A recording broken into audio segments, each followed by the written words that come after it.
do have to say, I'm self-proclaimed king of the cheese, and I just had to throw out the Lazy Sunday line. So I have to ask, how many times have you heard the Lazy Sunday, let's call up Parnell and see how he's doing? You know, it's mostly people say, like, what up, Parns? Right. That's what I hear more often. But, or just, Barnes, a barn. Yeah. So I'm super excited to have you here. Welcome. Have you been to Oklahoma City before? I have not. This is my first time. Have you got a chance to check anything out here? You know what? I went out to the Paseo Grill last night for dinner. Yeah, it was very nice. It was delicious. Yeah. What other places should Chris check out while he's here? Bricktown. Bricktown? Bricktown. Plaza. Are these restaurants or areas? Areas, okay. Thank you. Bricktown and the Plaza.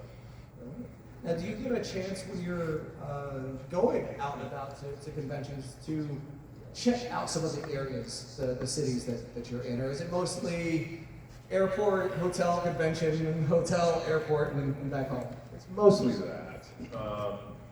But sometimes, you know, if there's extra time, at the end of the day, I can go out to dinner. That's usually what, you know, the extent of my going out gets to be. But yeah, I've enjoyed what I've seen so far, for sure. I have to say, I'm a huge SNL fan. I don't know when the last time that I saw, especially this season, that a bad episode. So I've been a huge fan for a long time. I loved everything that you've done. But I do have to say that you have been known as the Iceman, right? For never breaking on screen during the skits. Is there a part of you that when you see other people breaking that you block out so that way you don't do it? Yeah. Well, Colin Quinn gave me that nickname on my first episode because I was in the cold open, the first sketch of the night, my first show, first sketch, and it was this Oprah 2000 was the name of the sketch, because this was 1998 at the time, and so there'd been all this Bill Clinton, Monica Lewinsky stuff going on, and the idea of the sketch was we're going to see all of these people 2 years later and how they're all getting along, and of course they all got along fine now, everybody. Who's the guy who played Linda Tripp? Big actor. John Goodman, thank you very much. Thank you. John Goodman was there as Linda Tripp, and I think Cameron Diaz was the host. And anyway, I was waiting to go out there and go on as Kenneth Starr, who was like the prosecutor, I think.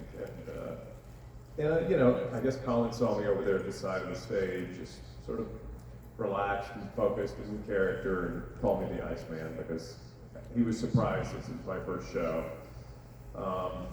But then I didn't break in sketches. But yeah, you have to focus a lot. I mean, for me, I just took it seriously, like, you know, like an actor thing, like I'm in the part, I'm in the moment. And for that character, in that moment, it's not like a comedy scene, it's just they're doing their job, they're here, you know, if they're in the recording studio recording Don't Fear the Reaper, you know, it's not a funny event to them, you know, they're recording this song. That's what I tried to do anyway. You know, it was very hard on that sketch for sure. Was there any time on set, especially SNL, where they're pulling in these big stars to host or have the musical guest? Was there any time that you were like, you kind of fanboyed out a little bit, and you were like, holy cow, like it's so-and-so? Well, you know, I mean, yes and no, because when you're there and you get to meet the hosts, well, I'll tell you what, I didn't really fanboy out on her, but Ben Stiller was hosting, and he was working on a movie at the time in New York with Brooke Shields. And so Brooke Shields came around the offices to say hey to him, and that was hard for me. Brooke freaking Shields. But she's such a nice person and such a lovely woman, and she wanted a drink because I guess she'd been shooting all day, and she said, does anybody have a drink around here? And happily, I and Will Ferrell and Jerry Collins, one of the writers on the show, we shared an office at the time that we called the Gentlemen's Quarters, and we kept a bottle of scotch in there, so I was able to take Brooke Shields back to our office and give her some scotch, and nothing happened, of course. But that was exciting, and it gave me a little exciting story. But now when I run into her, we're very friendly, and I know her husband. Yeah, that's awesome. That is awesome. That is awesome. I want to talk about another thing before we start getting to our audience questions, and that is, like yourself, I'm an avid runner. How did you get into that on being a consistent, doing that on a consistent basis and tracking it and living that runner lifestyle? Well, I got a treadmill at some point a long time ago earlier when I lived in LA, and so I started running on that, and then I took it with me to New York, or got another one when I moved to New York, and so, kept it up, tried to keep it up pretty well, and then when I moved back to, and it was definitely periods where I would be consistent, and then periods where I'd get sick or something and then fall off of it, but lately, within the last few years, I've been pretty consistent with it out in LA, and I still have a treadmill, but I much prefer to run outside, and the weather's generally pretty nice in LA, and we live in an area called Silver Lake that has this reservoir that's very lovely, and it's very hilly, so it's a good workout, But yeah, it's hard, and I only do it 3 days a week, so. Is it hard to find the time to do that while balancing a professional and home life? Well, it depends on what's going on. If I'm working on an on-camera show, it is very hard to find the time. But for voiceover stuff, it's not hard because it doesn't take that much time. And, the bigger issue is just family stuff and making time during the day where I can still do my parental duties. But yeah, I usually run Monday, Wednesday, Friday. So like yesterday, I ran when I got to the hotel, which is not the easiest thing to get yourself to do. But the more you commit to it, the easier it gets. So, yeah. So I want to just start taking questions. So if you want to go ahead and start lining up, and just running questions, just running. Just running questions. While folks are lining up, I want to. You've done a couple episodes of Drunk History, but not on the storytelling side, but on on the recreation side. If you were to be on the storytelling side, is there a subject that you would like to tell on Drunk History? Gosh, they find such interesting stories on there. The research they do, they then work with the host, the drunk person, to tell the story. I don't know what it would be. Something probably science related,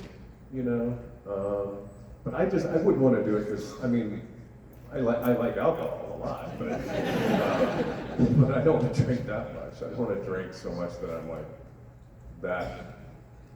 Yeah, it makes me a little queasy to think about imbibing that much alcohol, so moderation. Moderation is key. Yeah. Hello, what's your name? My name's Josh. Hi, Josh.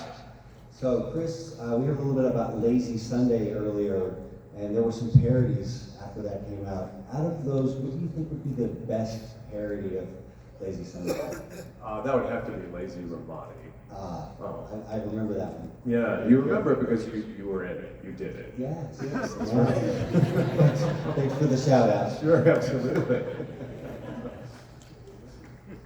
Hello. How you doing?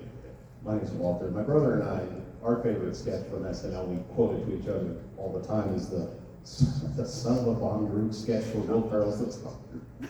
Well, we've had a theory that there was really no script. It feels like you guys are almost making it up on the spot. Tim Meadows comes in and does the robot.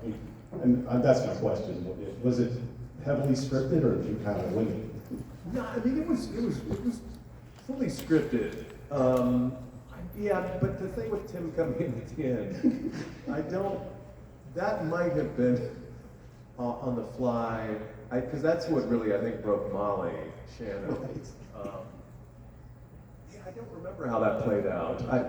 But the only way I didn't laugh in that sketch was I had just done another sketch as Tom Brokaw, and I would always wear brown contacts to do Brokaw. And for whatever reason, this time the contacts, I don't know if they hadn't been cleaned or whatever, but they like really burned my eyes. So even though I'd taken them out, my eyes were still burning during that sketch. Oh, wow. So I was like in pain, and I was like, that's what saved me from breaking, because otherwise I think I would have been laughing pretty hard. Yeah, that's yeah. Hello. Hi, my name's Clark, and Hey, Clark. big fan, so thanks for everything. Thank Do you. you feel like you have more fun in an adventure where Cyril Figgis came into the Smith family and he was Jerry for that episode or a season? Or do you think you'd have more fun where Jerry works in ISIS or whatever they're calling the agency with Archer and Lana, and he's all that Jerry is? Those are both pretty rich setups, because I think Cyril would definitely, I don't know, maybe Cyril would be more in over his head in the Rick and Morty world with the portal guns and all that, but Jerry trying to be an agent, I mean, that's, I don't know how that would go. Would he get to say, "Suppressing fire"? I don't, yeah, I mean, is he still Jerry, or does he become Cyril? Like, yeah. We gotta get the specifics on our realities here, Clyde. Thank you. Sure. Hello. Hello, I'm Gerald, and to take a similar vein but different direction, have you ever thought about what sort of diagnosis Dr. Spot Shaman would give to your other characters? I don't know, probably just a severe case of patheticness. Something like that. Hey there, is that Gabriel? Hey, Gabriel. So what was one of your favorite lines from, like, voice acting Jerry?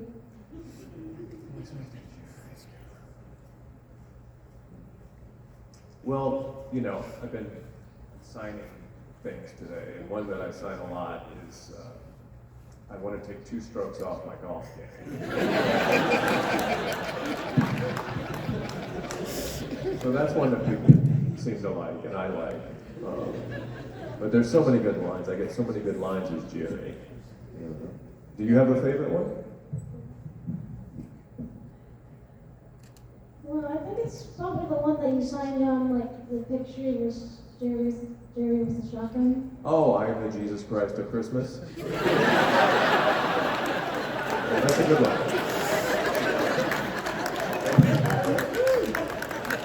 You have a great mix of live action and voiceover, right? Do you prefer one over the other? I do. I prefer live action because, there's just, you're there with another actor and you're talking to each other and doing a scene, and there are multiple actors. Look, the voiceover is fantastic because I don't have to memorize lines, I don't have to put on makeup, I don't have to worry about what my hands are doing. I just can focus on bringing life to the character with my voice. So that's great. But if I had to pick, I would do the on camera. Yeah. Thankfully, I don't have to choose. Hello. Sorry. My name is Ronald. Hi, Ron. Hey, Ron. I was going to ask, I think other than Fallout, the last thing I saw you in was in a vaping PSA. Oh, And yeah. I was going to ask, what are some of the more weird or bizarre roles you've auditioned for? What would you think would top the list? Wow. If I don't get the part I'm auditioning for, I kind of forget about it usually. And that one, the vaping thing, I think I think that was an offer. I don't think I had to audition for that, which is always better because I don't love to audition.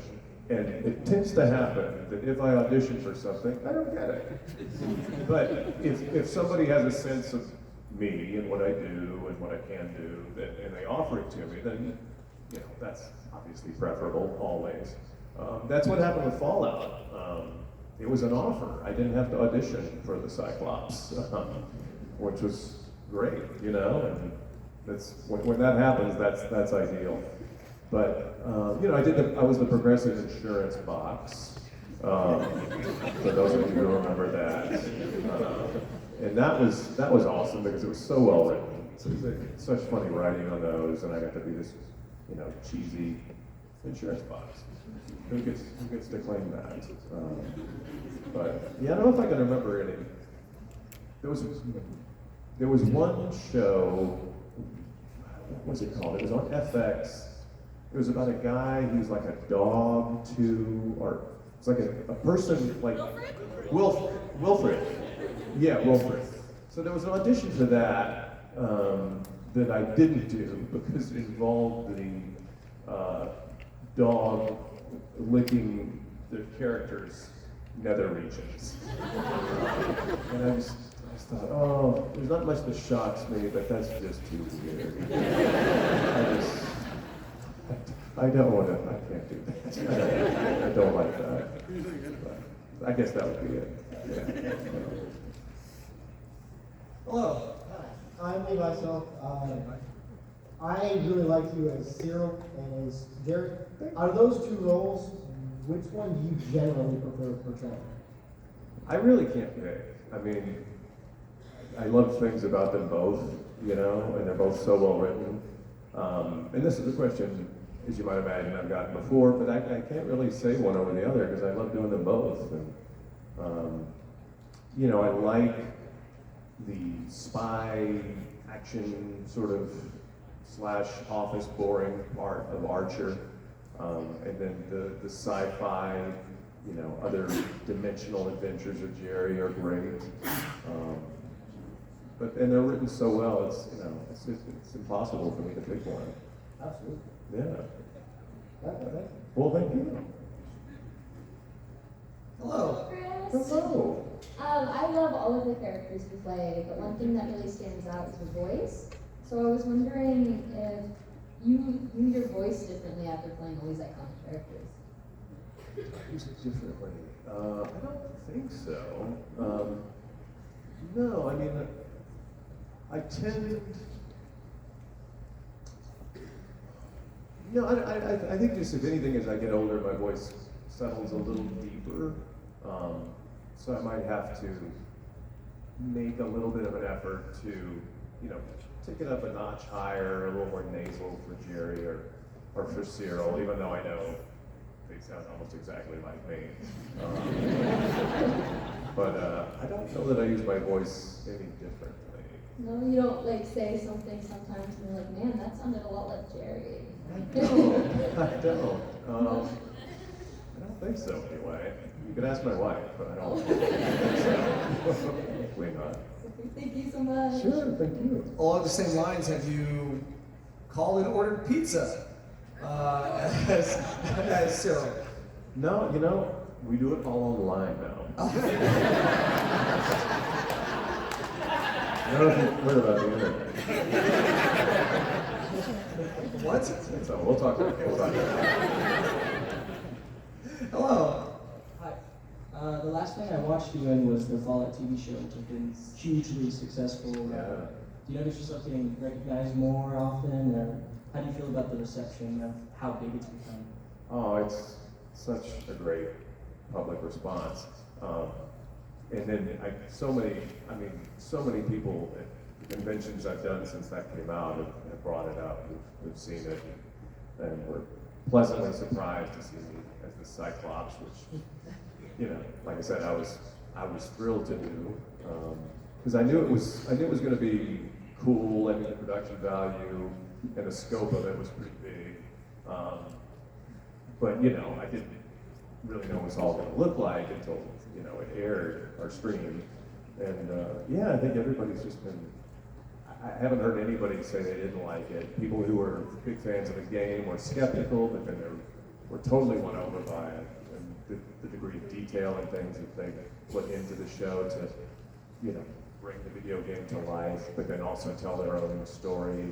I mean, the people that make it are pretty brilliant. And yeah, I don't know that we'll get to see Overseer Ben anymore. I hope so, but you never know. Season 2. Yeah, I hope so. Thank you so much. Thank you. So was that CGI or makeup? Yeah, it was CGI. from CGI, yeah. It is. I know it's 2024. No. A lot of people, some people think it is makeup because they did such a good job with it. But for me, they just put like reference dots on my face and they taped a little eyeball here. I think mostly for the other actors to look For at. them to hopefully, right? Yeah. But then, yeah, they took a lot of photos of my eyes and my face doing different expressions. And yeah, then they just all did it with computers. So, and I see we've got Goosey McLean here. About to ask a question. Hi, so I'm a huge fan of the Fallout series, and in the show, your character puts together this very lovely gift basket of supplies to give to the main characters. So my question is, if you were to try any of the snacks from the Fallout show, which one are you going to try? I mean, I guess you can't go wrong with is it the Nuka Cola? Is that what it's called? You know, I mean, I guess that's just cola. Is it radioactive? I don't know. So wait, are you Lucy? Or are you the blonde woman? No, I'm from the Oh, from one of the games. All right. Even a level of depth and detail that I'm not even smart enough to know about. Yeah, very controversial. Hello. Hi, my name is Steven, and Steven. this is going to be one of the, like, you might have to reach a little bit. Okay. In Jingle All the Way, how did it feel to talk down to Arnold Schwarzenegger when he asked about the doll that he was trying to get? And did you do that in one take? No. They shoot it from different angles and different, distances and things like that. So it's always going to be more than one take. But no, I mean, he was perfectly fine guy to work with. He's a big movie star, and I just remember him sitting around, sort of telling stories, and people sitting around listening. Sort of holding court, but perfectly nice, lovely fellow to work with. So, it wasn't intimidating or anything like that. I think he had like at least a foot or two on him. We had to look up at him. I'm sure. The thing only thing I regret about that is that it was my first big movie, our first movie really, and I didn't sort of understand the idea of we're going to shoot a wider shot, and then we're going to shoot into a medium shot, and we're going to get close-ups. So from the very beginning of shooting it, I was just going full out with the laughing at him. And for those of you who don't know it, it's a Christmas movie. Arnold Schwarzenegger's trying to find this Turbo Man doll. Yeah, and I am a toy store salesman. Which an interesting part of that is I was actually working as a toy store salesman at the time that I shot that, for real. Whoa, yeah. At FAO Shores in the Beverly Center in Los Angeles. It's not there anymore. The Beverly Center is, but not FAO. But anyway, yeah, I gave a little too much on all the wider takes, so that by the time they got to my close-up, I was really having a hard time doing that level of laughing at him. And I sort of quietly resented the director not saying to me, hey, Chris, we're going to come in for a close-up, but maybe he just thought I knew what I was doing. I'm not. But no, it was fun. So many people still bring that movie up. Would you consider that like a breakout role? That's my last question. No. I mean, I don't think I had anything that broke out. Really. I mean, SNL was my big break, but as a whole, Thank you. Sure, thank you. My name is Mark. I just wanted to ask, do you prefer doing like main character roles when voiceovers voiceover work or like the smaller stuff? Because one of my favorite lines in Rick and Morty is one of the new seasons when it's the portal boys and the mental asylum patient is being thrown and he's going, I can fly. That's a great line. No, I mean, you know, it's better to do the main characters because you just get more to do, you know, it's more to be involved with. You know, and I certainly do guest parts on other things, you know, where I have smaller parts, but no, I always prefer to do the main part, especially if it's well written, you know. That's completely understandable. Thank you for your Yeah, time. sure, thank you. Hello.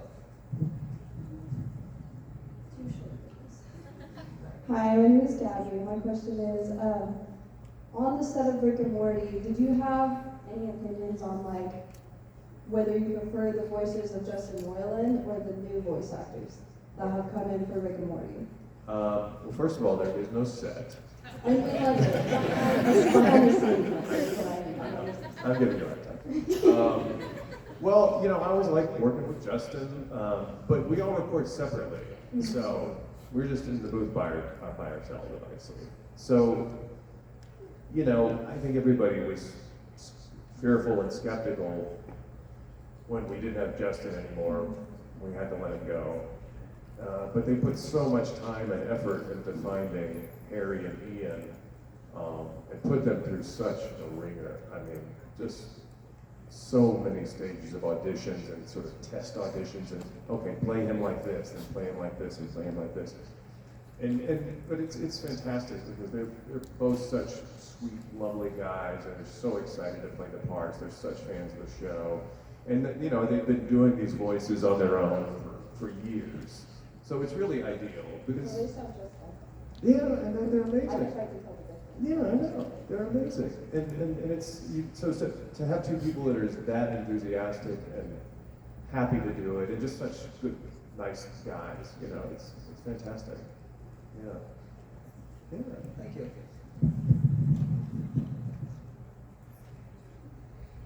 Hello. Hello. Hello. Have you ever done any stage acting? And if so, what was your favorite role that you played? And what would be a dream role to play someday, if given the opportunity? Yeah, well, I started out in middle school, I was in 7th grade. I started out doing plays in school, and in high school, we had an amazing theater department, and so I did a lot of the plays there. And then I went to theater school in North Carolina and did a lot of plays there. And I worked for a season at the Alley Theater in Houston as sort of an apprentice company member. And so that was fun. And then I don't guess I've done any stage work since the Alley, other than to maybe do. Well, when I moved to LA and I did the Groundlings, that was all stage work, sketch comedy, improv theater in LA. That, you know, Will Ferrell and Kristen Wiig and Maya and so many people come out of there, and it was really important for me because it was like a master's program kind of, but for sketch and improv and comedy and all that. So I loved that. My favorite part is a play probably not many of you have heard of. It's called Voice Check. Oh my God, I love that. You do? I do. It's German, right? Yeah.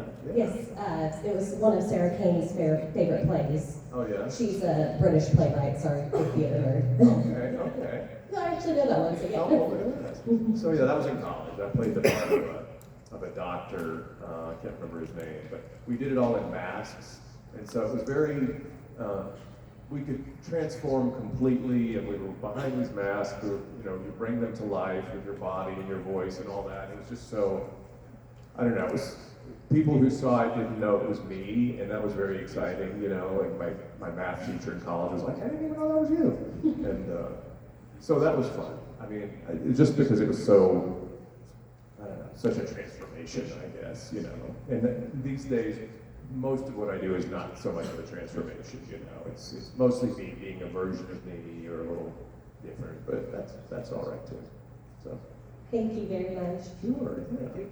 Speaking of theater, one of the big things on Broadway and in theater now is making musicals out of popular movies, television shows, Back to the Future, Mean Girls, The Outsiders. Is there a project that you have done, whether it's Rick and Morty, Archer, 30 Rock, that you would love to see a musical version of? Oh, that's an interesting question.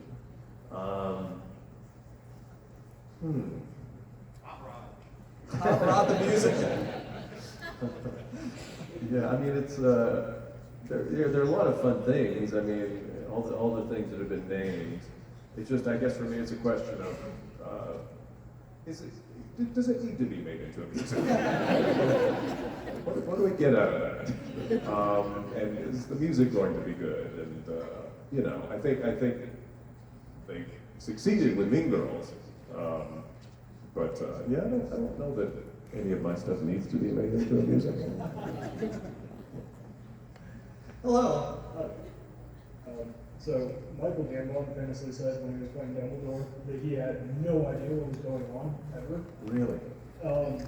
Did you find like in the things that you're voice acting in, especially when you're not like talking to the other actors, or you sort of tried to stay engaged with where the whole show was going, or did you sort of come in and do the lines and move on? Well, I mean, if it's Archer or Rick and Morty, I mean, I would always read the scripts, and so I would know what was going on in the episode, so that when it was time to record my part, I wasn't just sort of lost in space, you know. It's like, okay, I know the context of this, and this is coming after that, and you know, and the director is there also, usually via iPad to remind me, but I'm like, I always went there, I read the script, you know. But yeah, I mean, if I'm doing a guest star part on something, sometimes all you'll get is just your pages for the guest star. So there's not really an option to read the whole script. And also, if you're just doing this scene or two, you don't necessarily need to know everything that's happened with all the other characters. So in that case, you know, I just try to make sure I know what is happening in the scene at the end, basically, if it's a guest star part or something like that. Yeah. Yeah. Hello. Hi, my name's Rye. I am a super fan of Archer, but I actually have a question for you about some of the skits you've done. Okay. Did you enjoy doing like the homeowners association for Last Week Tonight with John Oliver? Were those kind of things that you enjoyed? Oh yeah, absolutely. I mean, that kind of stuff. I mean, that's only the second thing I've done for that show. The other thing I did was a narration for Last Week Tonight. Yeah. And but yeah, no, I was just thrilled they wanted me to do it. You know, it's a part that's very much in my wheelhouse. You know, I was just a guy walking around. I was the head of the homeowners association or something, and was kind of an asshole. And you know, the homeowners association was about how restrictive homeowners associations can be, and so I was going around and citing people for breaking, you know, the rules and things like that. So no, it was just fun. It was great. You know. Yeah. Thank you. Thank I you. think we have our last question here. Hello, I'm John. John. I was wondering if you frequently watch any of the shows you voice act for. I do. I watch Archer and Rick and Morty. I've seen a number of Nature Cats because my younger son likes to watch those. I saw a lot of Word Girls because my older son used to watch those. But no, I don't. There's a lot of other stuff that I do guest star parts on that I don't end up seeing, and not because I don't want to see that. It's just I don't have the time to.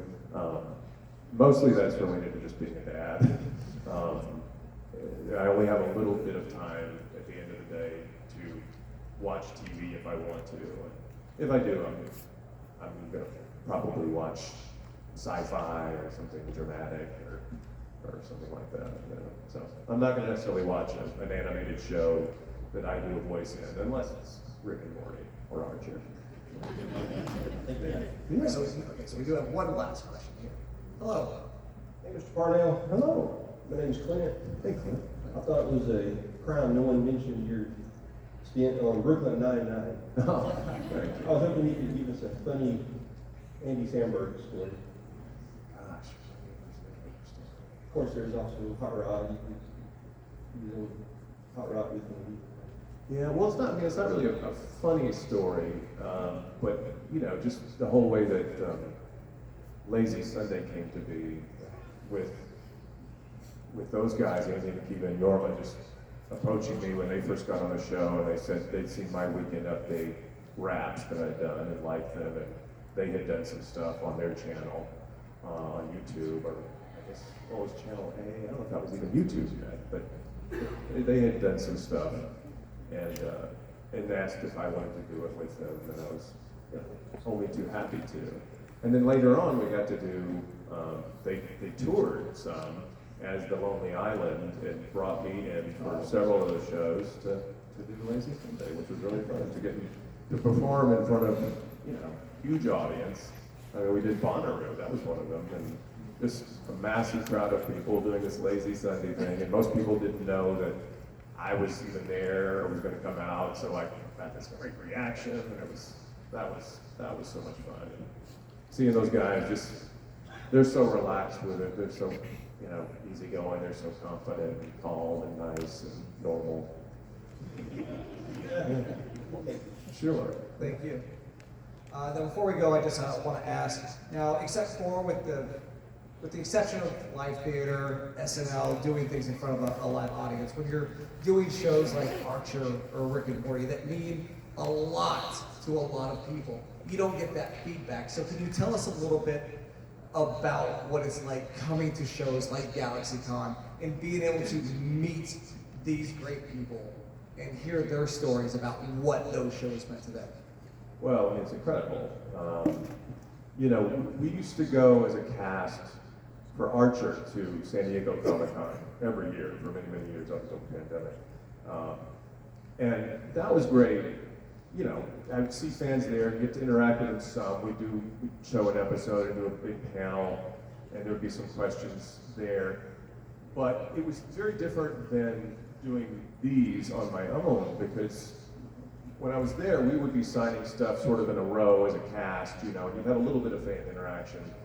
But it wasn't until I started doing conventions on my own that you really get to have those kind of personal moments with people and hear what they have to say and how they feel about your work. And I ran into an actor friend of mine at the first one I did, which was not that long ago. This is only like my fourth one, and he says, "You're gonna love it. It's so great. People are so sweet." And, you know, it's like there are people coming up to you telling you they like your work and why they like it and how much it means to them, and it's just incredible. It's just, you know, I walk away feeling, you know, just sort of filled up with love and appreciation and confidence, and you know, it's very validating. It makes me feel like, okay, all right, that's the stuff I'm doing that people enjoy and they like it, and sometimes it really helps them with particular things in their lives. Like a woman told me she got through her doctorate degree listening to Jerry and Cyril and other stuff in the background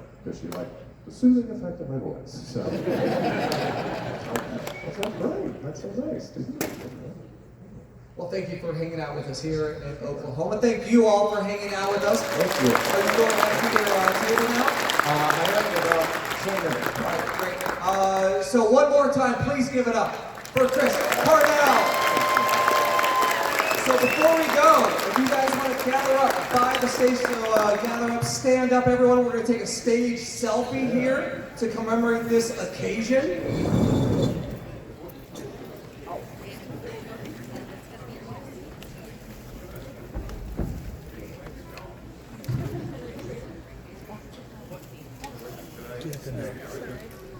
All right, everyone gather in. Everyone gather in. All right, so if you can see the camera, I can see you. On the count of three, GalaxyCon. 1, 2, 3.